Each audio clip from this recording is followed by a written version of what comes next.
আমরা অবশেষে সেই কাঙ্ক্ষিত গন্তব্যে পৌঁছে গেছি, নীলগিরি। নীলগিরি মেঘের রাজ্যে।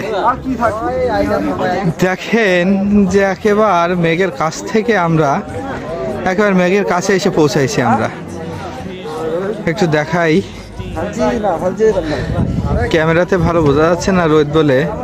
যদি বৃষ্টির সময় আসা হতো হয়তো মনে আর একটু ভালোই দেখা যেত এবং খুব সুন্দর একটা মনোরম পরিবেশ অনুভব করা যেত।